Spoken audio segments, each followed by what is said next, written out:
The conference room went quiet the moment the man in the paint-stained jacket set a folded piece of paper on the polished table. The lawyers had already started laughing at him. Security was pulling his teenage son toward the exit by the arm. The new managing director had personally ordered him removed for disrupting a shareholder meeting. Nobody recognized the calloused hands. Nobody looked past the worn boots and the coffee thermos with the cracked lid.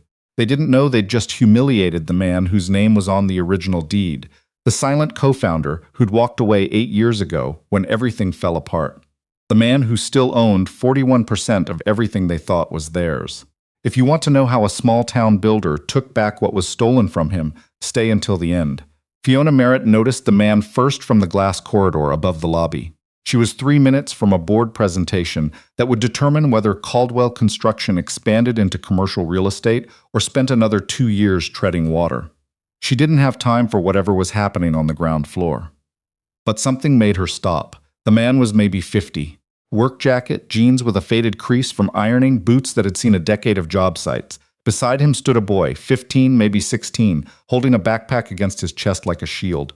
The man wasn't shouting. He wasn't making demands. He was standing quietly at the reception desk, hat in hand, asking to speak with whoever ran the company now. Her assistant, a sharp young woman named Priya, appeared at her elbow. "Ma'am, reception says he won't leave. No appointment, no credentials." He told them he used to work here. Fiona watched the man crouch slightly to say something to his son. The boy nodded stiffly. Whatever was being said, it cost the man something to say it. "Call security," Fiona said, politely. She turned back toward the boardroom. She didn't see the way the man's jaw tightened when 2 guards approached. She didn't hear the boy say, low and careful, "Dad. Dad, should we just go?" The boardroom on the 14th floor had that particular atmosphere of places where large sums of money were decided by people who had stopped being nervous about large sums of money. Gerald Whitfield sat at the far end of the table, silver-haired, deeply tanned, wearing a suit that cost more than most of his employees made in a month. He'd been CFO for 11 years. He always looked slightly amused by everything, as though the world was a minor inconvenience arranged for his entertainment. Beside him sat Douglas Crane, VP of Operations, clicking a pen in a rhythm that suggested he'd already made up his mind about today's vote before anyone else had spoken. "Fiona," Gerald gestured to the chair. Douglas ran the updated projections. "We're ready when you are. The Harwick Partnership," Fiona said, setting down her folder. "I want another look at the environmental remediation clause before we vote." Gerald's smile didn't change. "We've looked at it twice, then we'll look at it 3 times. Douglas stopped clicking his pen. "The Harwick people are flying in tomorrow. Delaying sends a message. So does signing a contract with a clause that lets us walk away from soil cleanup liability." Fiona pulled out the section she'd flagged at 5 that morning. Subsection 9, paragraph 4.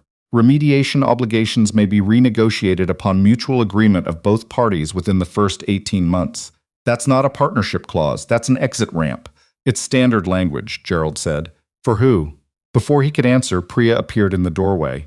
Her face was doing something complicated. "I'm sorry to interrupt. The situation downstairs has escalated." Gerald waved a hand. "We're in the middle of..." Security became physical with the boy, Priya said quietly.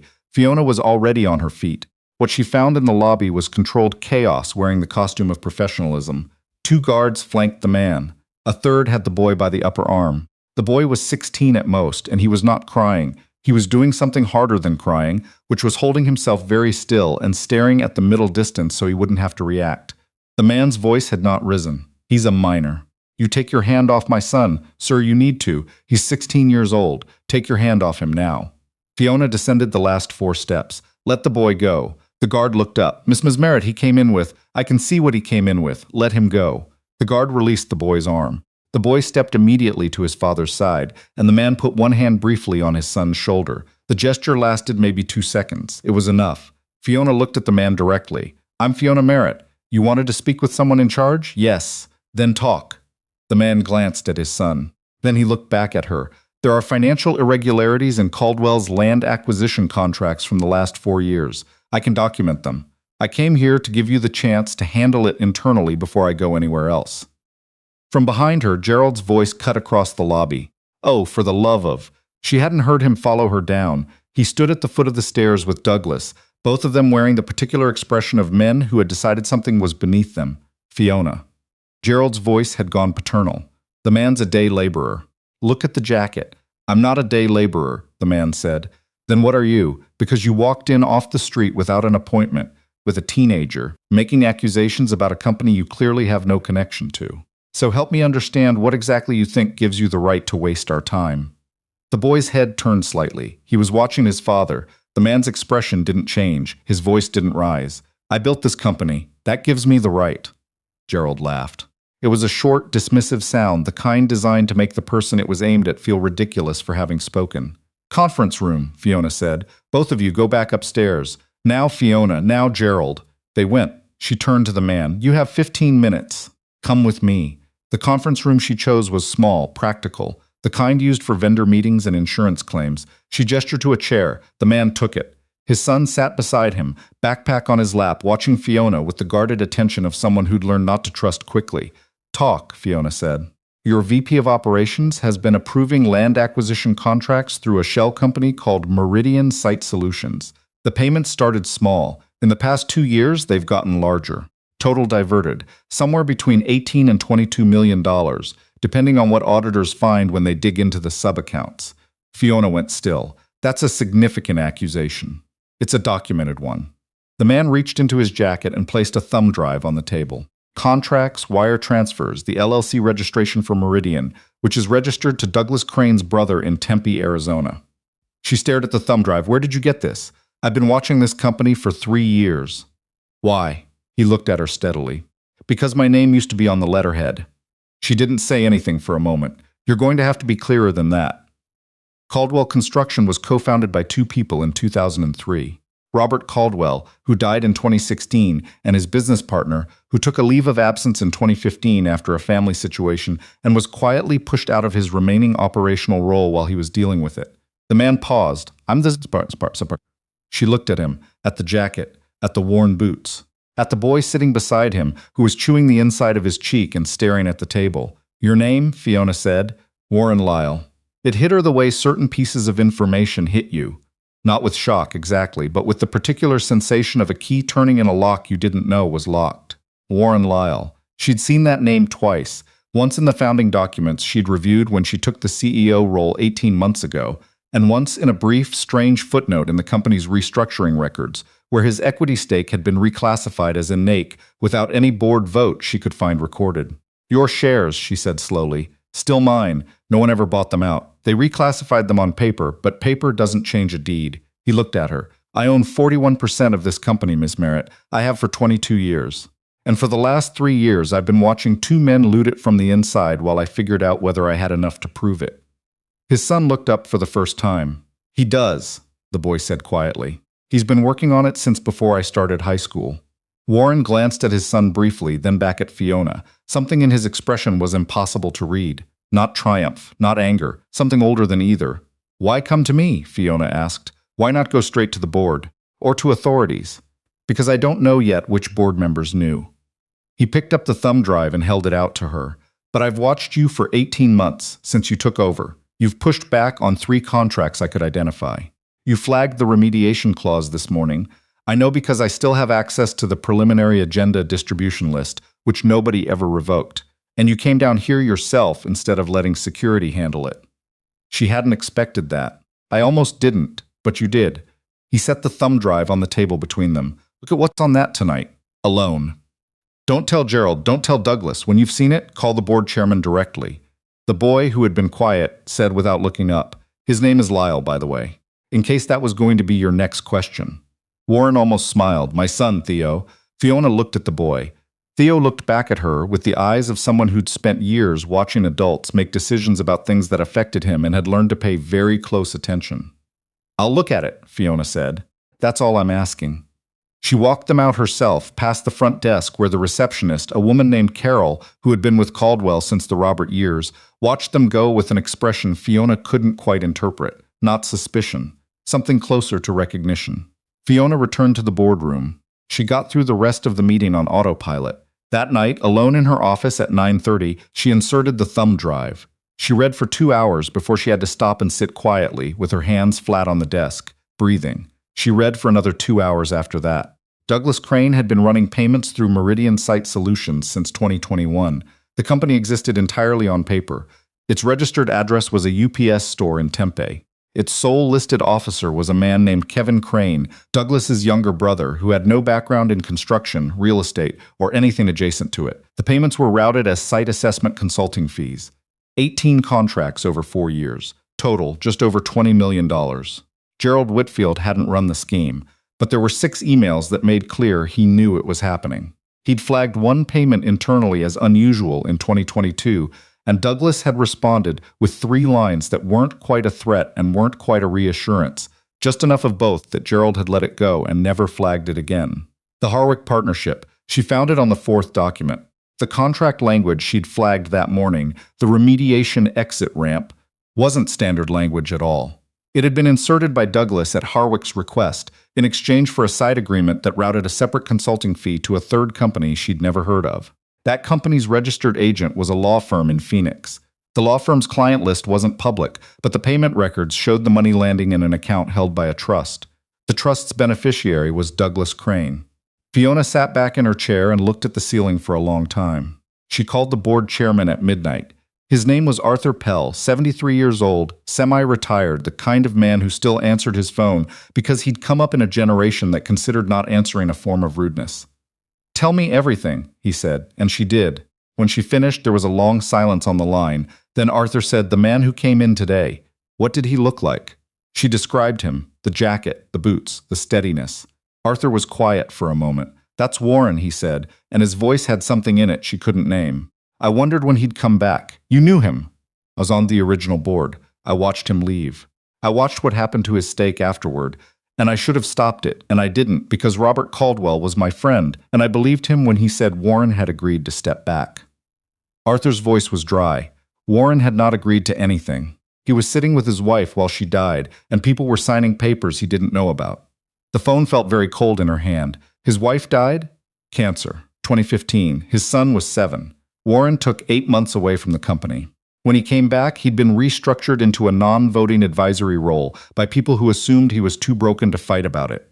A pause. He wasn't too broken. He was just deciding what to do. Why didn't he come back sooner? Because he needed the boy to be old enough. Arthur's voice was soft. He didn't want Theo watching this. Fiona looked at her window. The city was dark outside, full of people sleeping unaware. "What do I do?" "Nothing until I get there. I'll be at your office at 7. Don't engage Gerald. Don't tip off Douglas." And Fiona. Arthur paused. "When you see Warren again, which you will, whatever you said or didn't say today when his son's arm was being grabbed, he'll remember it. He remembers everything." She didn't sleep. She sat in her office until 4 in the morning, cross-referencing every document on the drive against Caldwell's publicly filed records. Every time she found a match, she felt the same thing. The slow, nauseous certainty of someone realizing how long a lie has been running. At 4:17, she forwarded everything to Arthur with a single line, "This is worse than I thought." His response came back 40 minutes later. "I know. Get some rest. The next 24 hours will require you to be present." She went home. She showered. She lay down in her clothes and stared at the ceiling until it was time to go back. Arthur arrived at 7:03, moving slowly with a cane she didn't remember from the last board meeting. He looked at her face and didn't comment on it. "Gerald's going to fight this," he said, before he'd even taken off his coat. "I know. He'll say the evidence is fabricated. He'll say Warren has a vendetta. He'll say you were manipulated by a disgruntled former employee who's been out of the business for a decade and has no standing. Warren has standing. He has 41%, which nobody officially acknowledges exists." Arthur sat down. "We'll need to fix that first. I'm bringing in outside counsel this morning to review the original founding documents. If Warren's equity stake was reclassified without a formal buyout agreement and without his signature, that restructuring is void. His shares never legally changed hands. How long will that take to establish? Faster than Gerald would like." She poured him coffee. They worked until 8:30 when Priya knocked and said there was someone in the lobby asking for Fiona by name. She found Warren and Theo sitting in the lobby chairs. Theo was doing homework, actual homework, a textbook open across his knees, pencil moving. Warren was sitting with his hands on his thighs watching the elevator. He stood when he saw her. "I wasn't sure you'd call. I called the board chairman at midnight." Something shifted in his expression. "Arthur, he's upstairs." Warren looked at Theo. "Give us a minute." Theo didn't look up from his textbook. "I'll be right here." They stepped to the side of the lobby out of earshot. Carol, at the reception desk, was carefully not watching them. "I need you to know something," Fiona said quietly. "What happened yesterday with Theo? He's fine. That's not what I'm trying to say. She made herself hold his gaze. I sent security down before I came myself. I had the information I needed to come down immediately, and I chose the easier thing first. I know that. Warren looked at her for a moment. You came down. After you still came. He said it simply, without absolution. That's more than the last 3 managing directors did when I tried to raise concerns through proper channels. You tried before? Twice. Letters to Gerald. They were forwarded to Douglas. His expression was flat. I received very polite responses explaining that my feedback was valued. She thought about that. About a man writing careful letters for 3 years, watching his wife's company get hollowed out from across a distance he'd imposed on himself for his son's sake. The board meeting is this afternoon, she said. Arthur is calling an emergency session. I want you there. Gerald won't allow it. Gerald doesn't chair the board. Arthur does. For the first time, something almost like relief crossed his face. Then it was gone. He'll say I'm a disgruntled former employee. He'll say the documents are fabricated. Let him say it to a room that's already read the documents. She paused. Warren, I looked at everything last night. All of it. The Meridian accounts, the Harwick side agreement, the 6 emails where Gerald acknowledged the payments and did nothing. This isn't ambiguous. The only question now is how we handle it. He was quiet for a moment. What does Arthur want to do? Hold a full board vote to remove Douglas and Gerald, freeze the Harwick deal pending independent review, and formally restore your equity status pending legal verification of the original restructuring. She watched his face. He also wants to refer the financial evidence to federal investigators. Douglas will have lawyers here within the hour once he knows. Probably, and Gerald will say I orchestrated this to reclaim control of a company I abandoned. You didn't abandon it. I know that. You know that. Making a boardroom believe it is different. His jaw was set. I wasn't here, Fiona. For 8 years, I was on job sites and at school pickups and parent-teacher conferences, and whatever was happening inside these walls, I wasn't in it. Gerald will use that. Or, Fiona said carefully, we stop letting Gerald set the terms. He looked at her. You didn't abandon this company. You buried your wife and raised your son. And then when you had enough evidence, you came back. Not to take over, not for revenge. You came back to hand someone the evidence and trust them to do something about it. She paused. That's not the story of a disgruntled former employee. That's the story of someone who still believed the company was worth saving. The lobby was quiet around them. Carol was now very intently organizing pens. Warren said after a moment, Theo thinks I should have come back sooner. What do you think? I think he needed a father who was present. I think the company needed someone who gave a damn. I couldn't do both, so I chose him. His voice was steady. I'd choose him again. From across the lobby, without looking up from his textbook, Theo said, Dad, stop monologuing and go fix the company. Warren closed his eyes briefly. My son. Fiona almost smiled. The board meeting was at 2 o'clock. Arthur had spent the morning working the phones, and by the time the members filed in, 6 of the 9 had read the documents. The expressions in the room ran from grave to furious to carefully neutral, which was, in Fiona's experience, the most dangerous kind. Douglas arrived last. He looked at Warren and went very still. This is irregular, Douglas said. Sit down, Douglas, Arthur said. He's not a board member. He has no standing to. His standing is being verified by outside counsel as we speak. Until that process is complete, he is here at my invitation as a party with material interest in today's agenda. Sit down. Douglas sat. Gerald was already seated, his face composed, his hands perfectly still on the table. He had the look of a man who had prepared for this. Arthur laid out the evidence without drama. Documents on the table, copies distributed, timeline presented clearly. He spoke for 22 minutes without interruption, which was remarkable given what he was describing. When he finished, Gerald said, I'd like to see the chain of custody for these documents. They were provided by Warren Lyle, Fiona said, who has been in possession of his own financial records. Records he claims document fraud. There's no independent verification. There will be, Arthur said. That's what independent auditors are for. The question before this board today is whether the evidence before us constitutes sufficient grounds to suspend Gerald Whitfield and Douglas Crane from their executive functions pending that audit. You can't suspend me based on, I can, and the bylaws support it. Arthur looked at Douglas directly. The Meridian payments. I'd like to give you the opportunity to explain them. Douglas was quiet for a moment. Site assessment fees. All properly contracted. To a company registered to your brother. Kevin has construction experience. Kevin Crane has a bachelor's degree in sports management and has been employed as a personal trainer in Tempe for the past 7 years. Arthur set down a single sheet. This is his LinkedIn profile, printed this morning. I invite you to find the construction consulting experience. The room was very quiet. Gerald cleared his throat. I want to say, for the record, that whatever Douglas may have done, I had no knowledge. You had 6 opportunities to raise a flag, Warren said. His voice was calm.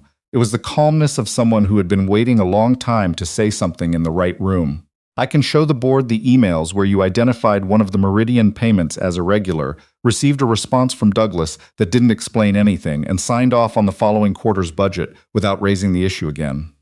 That's not ignorance, Gerald. That's a choice. Gerald's composure held. That's a characterization. It's a timestamp.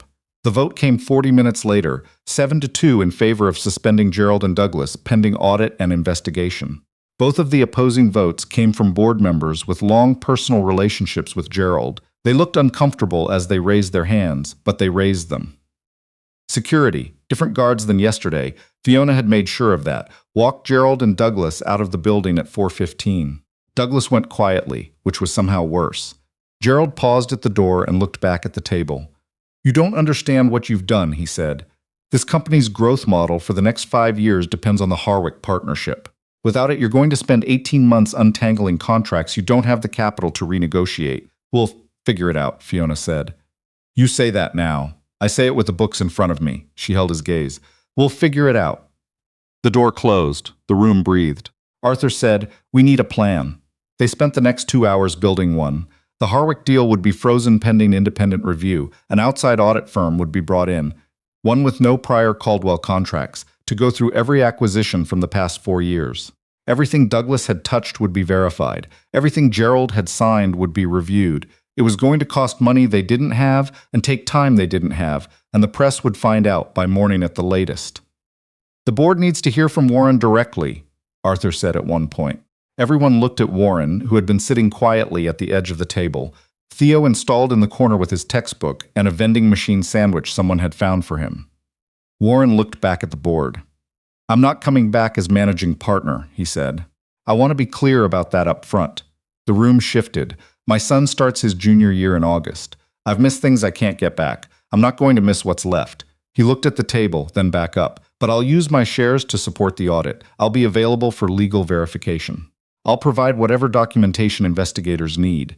I want to see Douglas and Gerald face real consequences, not just suspension, and I'm prepared to cooperate fully with anyone who can make that happen. He paused. What I'm not prepared to do is trade my son's last 2 years at home for a corner office. Theo, from the corner, said, He's been practicing that speech for 3 days, Theo. It's better out loud than in the kitchen. Arthur made a sound that might have been a laugh. What he's describing, he said to the rest of the board, is a significant asset. Warren's equity and his documentation are the backbone of our legal position. We don't need him running the company to benefit from his involvement. He looked at Fiona. We do need a CEO who isn't afraid of the next 6 months. Everyone looked at Fiona. She thought about Gerald's voice in the boardroom that morning. You're letting emotion cloud your judgment. She thought about herself watching Warren from the glass corridor and choosing to send security first. She thought about Theo's arm being grabbed and the way Warren had not raised his voice. She thought about what it meant to run a company that had been built, according to its own founding documents, on the principle that regional construction should be accessible, that rural communities and small municipalities deserved the same quality of infrastructure as wealthy metro areas. She'd believed that when she took the job, she'd watched it drift into something else, and she hadn't fought hard enough for long enough to stop it. I'll stay, she said, but I want some things to change. Such as, Arthur asked, monthly financial reviews with the full board, not summaries prepared by the CFO. Outside auditors every quarter. No contract above $200,000 goes to final signature without independent review. And we reinstate the regional partnership program that was canceled in 2022. She looked around the table. That program wasn't canceled because it failed. It was canceled because it wasn't profitable enough on paper. I want to know what it would take to run it properly, and I want someone assigned to figure that out within 60 days. The board voted to accept her terms. The press found out by the next morning, as expected. The stories were initially confused. Corporate fraud, suspended executives, a mysterious co-founder reappearing after years away. Then, as more details emerged, the narrative sharpened into something the business press found irresistible. The company whose founding partner had come back, quietly, in paint-stained work clothes, to hand over evidence that 2 executives had been stealing from a company built in his wife's memory. The phrase "his wife's memory" appeared because Arthur had mentioned it to one reporter off the record, and by the time it was theoretically off the record, it was already on the record. Warren called her when he saw it. "I didn't want Elise in the press, I know." Arthur thought it would help contextualize the story. A pause. Did it? She looked at her news feed. 47 messages from employees since 7 that morning. Most of them some version of, "I didn't know. I'm glad someone did something." "It's making people care about why the company matters," she said carefully. "I'm sorry it costs you something to make them care." He was quiet for a moment. "She would have gone to the press herself if she thought it would help," he said finally. "She was never afraid of a story if it got the right thing done." What was she like? Stubborn. Funny. She believed that if you built something well and stood behind it, people would notice eventually. A pause. She wasn't always right, but she wasn't wrong about this company. The federal investigators came the following week. They were thorough and unhurried, which was more frightening than if they'd been urgent. Douglas's brother, the sports management graduate in Tempe, hired a criminal defense attorney before he'd been formally contacted. That, more than anything, suggested he understood what was coming. Gerald maintained his innocence through a spokesperson for 3 weeks, and then quietly hired the same law firm he'd referred 2 Caldwell clients to in 2020. The conflict of interest was noted in the investigation. The hardest weeks were the ones that followed. Fiona cut her own compensation by 30%. She froze executive bonuses. She put together a cost reduction plan that touched every department except the field crews. The people who actually built things, who showed up to job sites in the dark and left when the light was gone. She refused to cut them. The board pushed back. Harrison, Arthur had referred to him as the cautious vote, laid out a spreadsheet at one meeting that made a compelling numerical argument for reducing field staff by 12%. Fiona looked at the spreadsheet and then at Harrison. When Caldwell's founding documents were written, the stated purpose was to build infrastructure that outlasted the people who built it. That means the people who build it have to believe the company is on their side. She closed the spreadsheet. "If I cut field staff to save the bonus pool, I'm telling them they don't matter. I'm not doing that. It's not the bonus pool we're trying to save. Then what are we trying to save? Because from where I'm standing, the only thing that makes Caldwell worth saving is that it still has people who show up every day believing in what they're building. The day we tell those people they're expendable is the day we stop deserving to survive." Harrison was quiet for a moment. Then, "You sound like the original pitch deck. I read it twice the night before I took this job. They didn't cut the field staff." Warren appeared every few days during this period, at the edges of things mostly. A call to flag something in the audit documents. A text with a question about the regional partnership program. Once he came in with Theo after school to sign some legal paperwork, and Theo sat in the lobby doing what appeared to be calculus with the intensity of someone personally offended by it. "How's he doing?" Fiona asked when Warren was waiting for the last signature. "He's 17. Warren said it like that explained everything. "He's tired of this. He wants his dad back. Do you have a plan for that?" "Summer. Things should be resolved enough by summer that I can step back and stop being something that takes up space in his life that used to belong to actual time with me." Warren picked up the signed papers. "He deserves that. He does. So do you, for what it's worth. You've been carrying this for 4 months. That's the job." The job was supposed to be managing a construction company, not dismantling a fraud operation and rebuilding a culture from the studs. She almost smiled at "from the studs." It was the first time he'd made a construction joke. Douglas pleaded guilty on a Wednesday in March, 2 weeks before the audit completed. The plea covered wire fraud and breach of fiduciary duty. His sentencing would come 4 months later. He agreed to repay the full $20 million over a period of years, from assets that turned out to be considerably more numerous than anyone had expected. Gerald reached a civil settlement with the company. No criminal charges, because the evidence against him was strong enough to be damning, but not quite strong enough to sustain a prosecution. He had been careful, in the particular way of people who knew how careful to be. He agreed to repay $800,000 and never hold a financial executive role in a publicly registered company again. It wasn't everything. Fiona had wanted criminal charges and a courtroom and a jury. What she got was a settlement and a man who would spend the rest of his professional life as a cautionary footnote. She told Warren on the phone when the settlement was announced. He was quiet for a moment. "I thought you'd be angrier. I am angry. But being angry at a settlement doesn't change it." She looked out her window at the city. "Are you okay?" "I've been better." A pause. "I've also been a lot worse." He seemed to consider something. "The part that's hard isn't the settlement. It's that Gerald sat across a table from me 20 years ago and told me this company could change how regional infrastructure worked in this country. He believed it then. I know he did. Something happened between then and now, and he stopped. I don't know when he stopped believing it. I just know he did. Maybe that's the thing about missions, Fiona said carefully. They don't fail all at once. They fail in small decisions over years when the people making them stop asking whether the decision fits who they said they were. Is that from something? No. I've just been thinking about it a lot. A long pause, then quietly, Elise used to say almost exactly that. She didn't know what to say to that, so she said nothing, and the silence between them was the kind that didn't need filling. The audit completed in April. Caldwell was solvent, which had been far from certain in November. The stock, which had dropped 22% in the days after the suspensions, had recovered 15 of those points.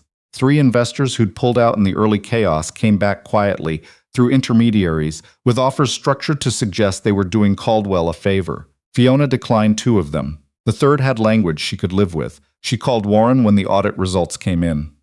"We're going to be okay," she said. Define okay. Smaller. More honest. Actually doing what the founding documents said we were going to do. She looked at the regional partnership plan that was now in its second draft on her desk. We're reinstating the partnership program. 11 municipalities have already expressed interest.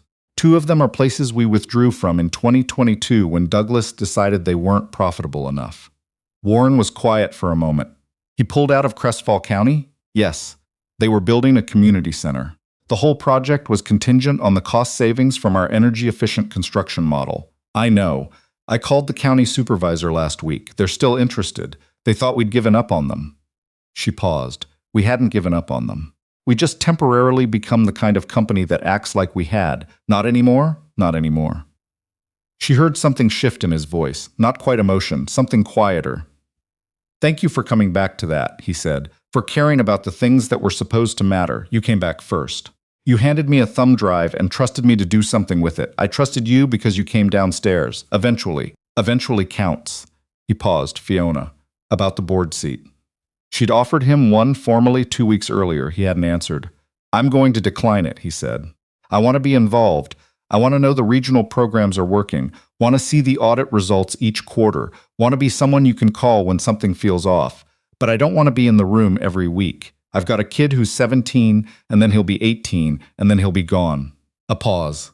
I'm not going to miss that chasing a board seat. I understand, do you?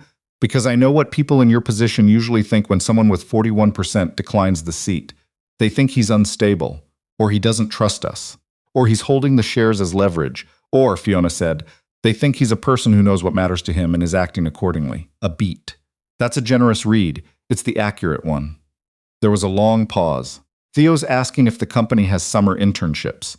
She laughed before she could stop it. It was the first time she'd laughed in what felt like months. How is he with spreadsheets?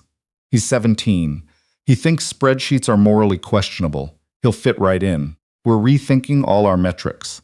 The day the regional partnership program officially relaunched, Fiona had a small gathering in the lobby. Not a celebration. Too much had happened for that to feel right, but a remembrance. Someone had put together a display near the main entrance. A photo of Warren Lyle at a job site somewhere, her hard hat slightly askew, laughing at something off camera. Around it were notes from community partners, from Crestvall County, from 2 rural hospital districts, from a school district in eastern Colorado that had been waiting 3 years for a gymnasium that met energy code. Warren came. Theo stood beside him in a button-down shirt he'd clearly been told to wear, looking like a person who was trying to be present for something important, even though he wasn't entirely sure what it was. Theo looked at the photo for a moment. Then he said, quietly to his father, "She looks like she was actually happy there. She loved job sites." Warren's voice was steady. She said they were the only place where you could watch an idea become a real thing in real time. No waiting, did you love it too? I loved watching her love it. He was quiet for a moment. I think I loved it eventually, on its own. But she got there first. Theo nodded slowly. He didn't say anything else, but he reached over and briefly gripped his father's arm, the way teenagers do when they've decided something is worth acknowledging, but aren't ready to say it out loud. Fiona stepped up to the small gathering of employees and partners who'd assembled. She didn't have a speech prepared. She'd learned in the last 6 months that the things worth saying usually came out cleaner when she hadn't rehearsed them. 8 months ago, she said, a man I didn't know walked into this lobby and asked to speak with whoever was in charge. He had a thumb drive in his jacket and his son beside him, and we almost threw them both out. She paused. We made the wrong call first. We made the right one eventually. I think that's as honest as I can be about what happened. A few employees nodded. One woman near the back started crying quietly. This company was built to do something specific, not just to build things, but to build them in places that needed them. Communities that didn't have the capital to attract the major firms. Municipalities that kept getting told to wait their turn. That got away from us, and it got away from us in increments, in small decisions made by people who'd stopped asking whether the decision fit who we were supposed to be. She looked at the photo of Elise. We're asking that question again. That's the only thing I can promise right now, that we're asking it. After it was over, Warren found her by the display. Elise would have said something funnier, he said. I believe it. She would have gotten the whole room laughing and then hit them with the actual point when they weren't expecting it. I'll work on that. He looked at the photo for a moment. She'd have liked you, he said. She always said the people worth working with were the ones who could hold two things at once. The mission and the reality, the dream and the budget, the principle and the compromise. A pause. Most people can only hold one. Fiona thought about the last 8 months. The sleepless nights, the board fights, the settlement she hadn't wanted, the field crews she'd refused to cut. The county supervisor who'd cried on the phone when she said they were coming back. The spreadsheet she'd closed in Harrison's face. The thumb drive she'd almost left on the table. I don't always get it right, she said. Nobody does. That's not the point. He looked at her. The point is that you keep asking. They stood there for a while longer, the two of them, in a lobby that had been the site of something almost broken, and was now the site of something trying to be rebuilt, imperfectly, slowly, without any guarantees. Across the room, Theo was telling Carol, the receptionist, something that was apparently very funny, based on Carol's expression. Carol was 71 years old and had not been easily amused by anything in the 6 months Fiona had watched her work. Whatever Theo was saying, it was working. Warren watched his son for a moment. He's going to be okay, he said. Not to Fiona, really. More to himself, or maybe to Elise. Yeah, Fiona said. I think so. Later, walking to her car in the parking garage, she got a text from a number she didn't recognize. Then she remembered she'd given it to the Crestfall County supervisor the week before. The community center broke ground today. Thought you'd want to know. First crew on site. Your people. Thank you for coming back to us. She stood in the parking garage for a moment, reading it twice. Then she sent it to Warren. His response came back in under a minute. She would have wanted to see that. Fiona looked at the message for a long time. Then she put her phone in her pocket, got in her car, and drove home. For the first time in months, without a single thing she absolutely had to do before morning.